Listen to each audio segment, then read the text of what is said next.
What is up, my friends? I'm Toby Wayne, and this is Toby Wayne Studios. Thank you for joining me tonight. I'm going to be showing you in this quick little video here what I use for my substructures on a sculpture. For the most part, this is how I do it. I have done it some other different ways, but this is primarily the main way that I do my substructures on my sculptures. So I take a base that I've talked about in a previous video where it's just the resin base with the nail. I will have my tin foil, and I have my Super Sculpey Firm or Chavant clay or my regular Sculpey Firm or just regular flesh tone Sculpey, whatever the medium is that I'm going to be using. That's what I have, and in this case, it's going to be the Super Sculpey Firm. So it's very simple, pretty straightforward. I just take my base and I will take my tin foil and I will lightly crumple it up. And I like to start a little small because this stuff adds up pretty quick for just size-wise. It'll start to grow if I'm not careful because this tin foil adds up pretty quick for shape. So basically I start with the head and I will just kind of do a light, just a small sphere. And like I said, I do this just to kind of get a basic shape of what it is that I'm going for, and it's going to be fairly tiny. It doesn't have to be real pretty because this is going to be covered, of course, in the Sculpey Firm. The key to Sculpey Firm is to make sure that you do not have too thick of a wall of Sculpey, because I guess as it bakes, the thicker it is, the longer it's going to take to bake. They say here that it's supposed to be, I think it's 1/4 of an inch, I want to say. Pieces thicker than 1/2 inch may need bulking out with crumpled aluminum foil. 15 minutes per 1/4 inch thickness is how long you're supposed to bake this for. So I try to realize thinking inward, thinking out. So start inside and then work my way out. So basically what I do is I just kind of get the shape, and then I'll kind of punch a hole so that that nail has something to slide down on. So there you'll see the hole there. And this is going to kind of just give me where I can rest it on there. Then I will start with another piece of foil, and what I'll do is I will, this will be the neck, so I just kind of gently fold it up so that it'll make a shape of the neck, and then I'll just kind of gently wrap that around, and you can wrap that fairly tight so that it holds it in place. Okay. And this is going to be a sliding scale once I get my everything kind of tacked together. That'll be a lot easier to work with. And you can also, once you start laying down your neck and your head, you can actually go in with another piece of foil and wrap around there so you're kind of locking everything together with the foil. And I don't pack this clay too tight, or the foil too tight, because what happens is when I go to add my clay around it, I want to be able to press and push into the sculpture, and if it's tight, if it's packed really tight, then there won't be that much give. You know what I mean? Like when I go to punch an eye in. So I always give myself a little bit of room to work with when it comes to the head, especially. Torso and neck, okay, whatever, you know, but the eyes and stuff, it's always nice just to have a little bit of room to play for that. So then I just proceed to go ahead and just wrap gently around so that it's taking the form of the head and the neck. And there you'll see how it's kind of starting to take shape.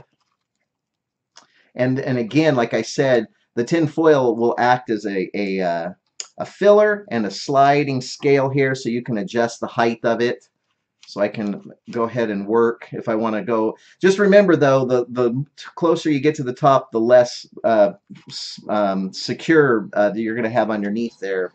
So I always like to leave a little bit of a gap there so that I can work with it. And now what I do is I come in with my shoulders, my traps, basically just the upper torso of the sculpture. So I'm going to go ahead and start to block that in a little bit. I got a terrible angle on this, so I apologize for that. But we're going to go ahead and I'll start bulking it out, and I'll kind of show you what I'm achieving here.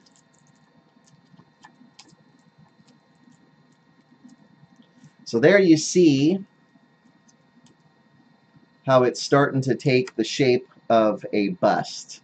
It's very, very simple, very loose, so that I can manipulate this in not only the height and all that good jazz, but I can also work on the neck if I want to pinch that in. I keep the head loose and formed so that I can push. And also, you can always go in later on with like an X-Acto knife if you find that as you're adding the clay around it and it's not working for you, you can just take your X-Acto knife or maybe even a Dremel, and you can go in and clean the clay out and then Dremel in those areas. But keep it loose, and then you can press that in. So now that I've got basically my form here of what it is that I'm doing, I always try to keep the head form as much as noticeable as or as recognizable as I can. So here you'll see the chin, there's the nose, the top of the head, the back of the head, the neck, and then the torso, and then the traps will be here. So and the tin foil, it's interesting, kind of just takes a life of its own, and that actually kind of helps shape the sculpt, so that's cool.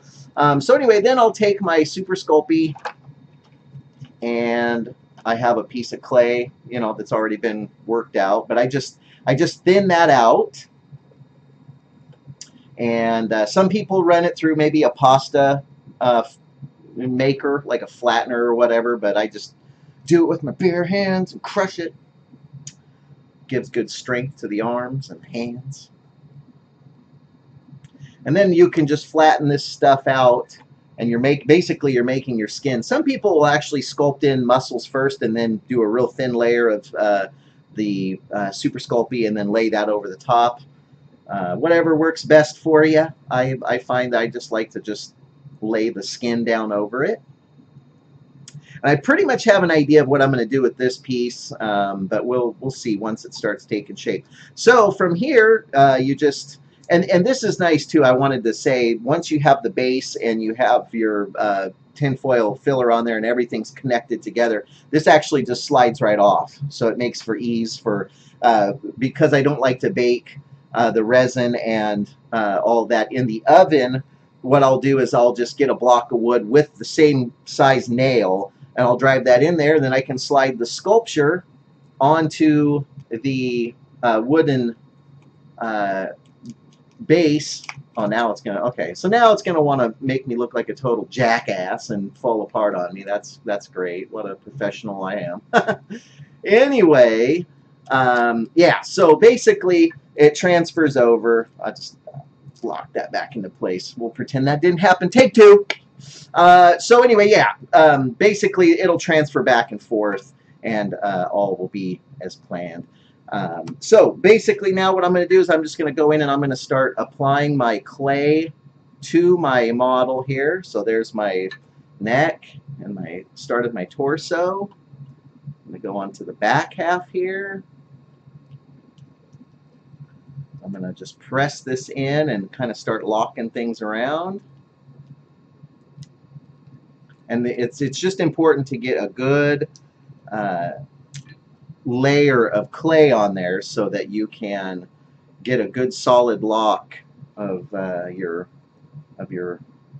clay onto your armature.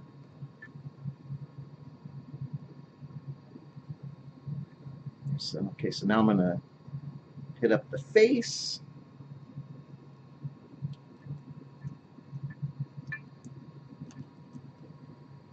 Okay, so now it's starting to take shape that way. And now I'm going to just keep laying my clay over my armature.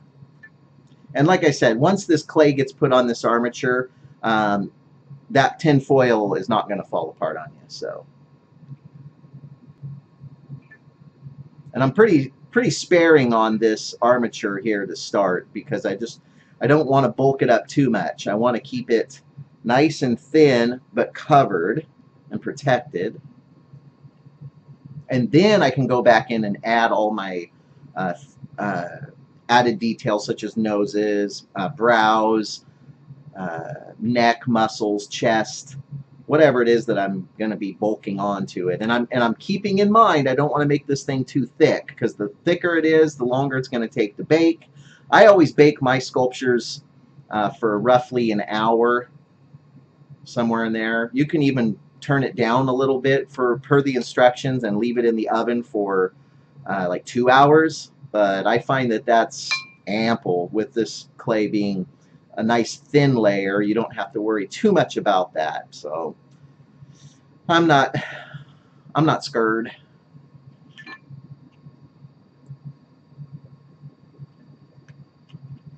Okay, and now I'm going to just go ahead and lay that on there.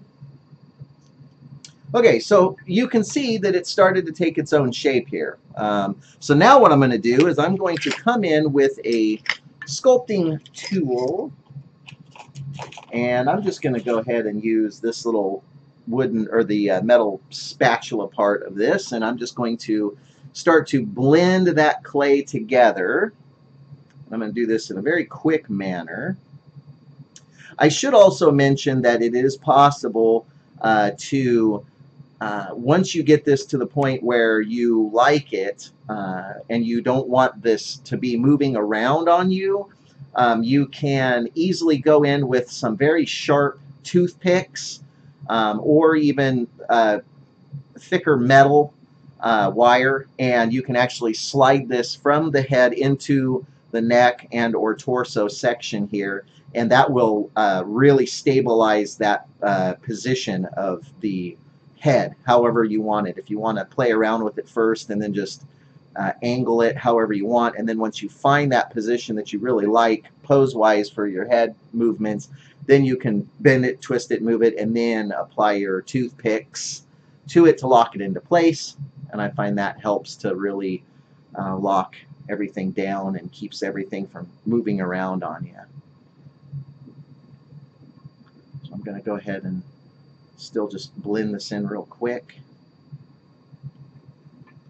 And I'm going to just kind of start to do my basic shapes.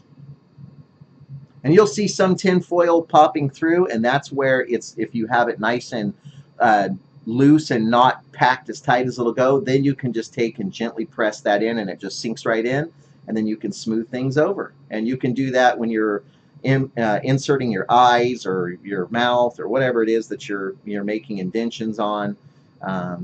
That's a good thing to have that nice loose tin foil up on the inside there that you can manipulate after the fact.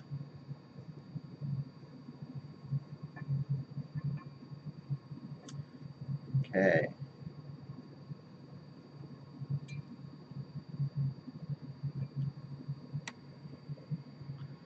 And then what you can do is to come up underneath here to get this all crisp and clean and however you want it to look. You can shape that by pressing and locking that in, and then you can actually come in with your clay, come up underneath, and then press up and around up underneath there. And you kind of from this angle you can see I can actually close up that foil up underneath there, and that's going to help also establish the finish lines of where that nail is going to go up inside that sculpt.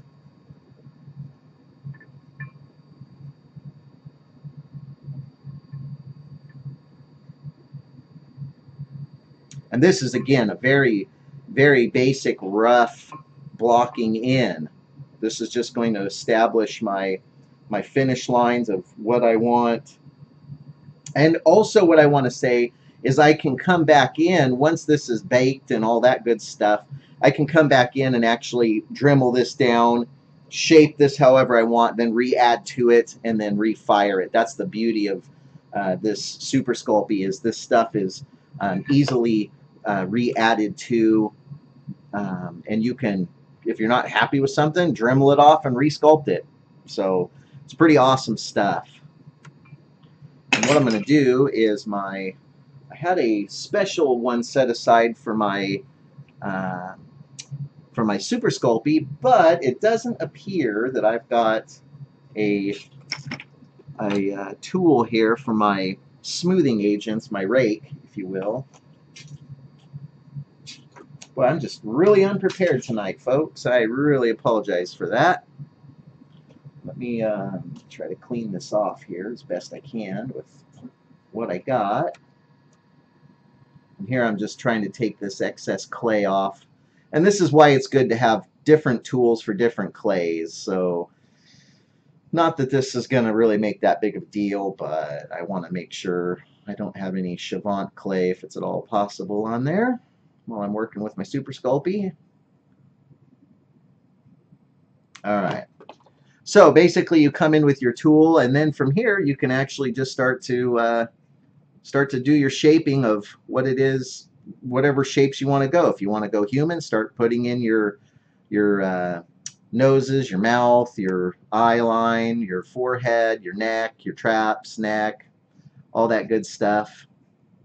If you're doing a monster, you can kind of start doing the shapes of what it is that you're wanting to achieve, and then just start adding on other bits of clay to build out tentacles or ears, or elongate the neck. If you want to do a longer neck, you just add more tin foil with longer wire. And if you're doing the alien there, this is going to also kind of just establish shapes, and it's also going to tell me where I need to add more clay to kind of start blocking in the other features such as chins, eyes, and whatnot.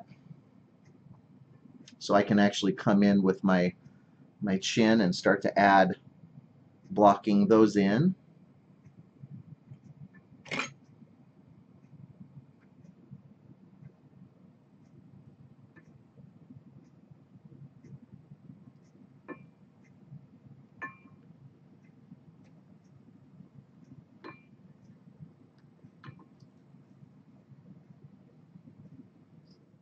And there you see how it's starting to take shape of the head form. There's my jawline. Punching in the chin there. And this is just, again, a blocking in process. Once I get it blocked in, then it'll start taking shape and form, and I can go back and redefine all those great little areas and techniques that I want to really establish.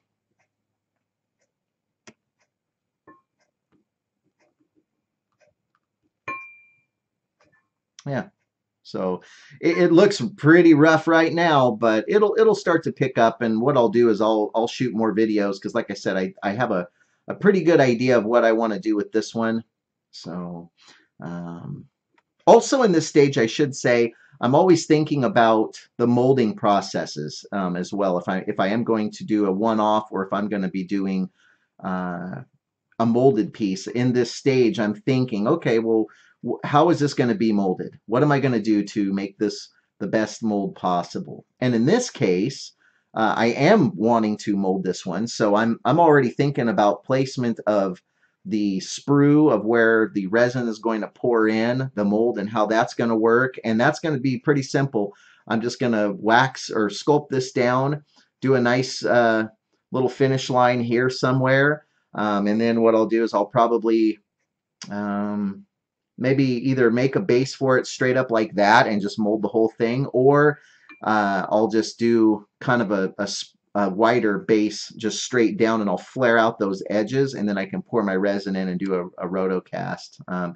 These are going to be pretty small, so I may end up just doing, just a simple solid resin casting. So because they are pretty small, I guess I'll have to think about it a little bit more. But I really liked like the Batman and the zombie head and all that good stuff that I've been working on, and I like that size, and it'd be a pretty easy mold job. So I'm thinking I'll just do solid casting, and then I'll just drill up and slide these down onto the base like that. So anyway, I think that's going to be it for this little tutorial. I just wanted to show you guys kind of how I did the, and see, I can also just twist this head around if I want, or make him look up or down. But anyway, I just wanted to show you guys kind of how I did my substructures for my clay base, or for my clay sculptures. Tin foil, the nail. You can even do more layers of foil over it to really lock it in place, and then also again the toothpicks and all that good stuff. But in this case, I'm not gonna really need that, or if I do, maybe I'll just do another quick little video on that. But anyway, thank you guys so much for checking this video out. I appreciate you guys. Thank you for all the new subscribers. I see those new subscribers out there, so welcome to the channel. If you have any questions or comments, please feel free to leave them in the comment section below. I'd love to hear from you. Thank you guys so much, and I will catch you all in the very next video.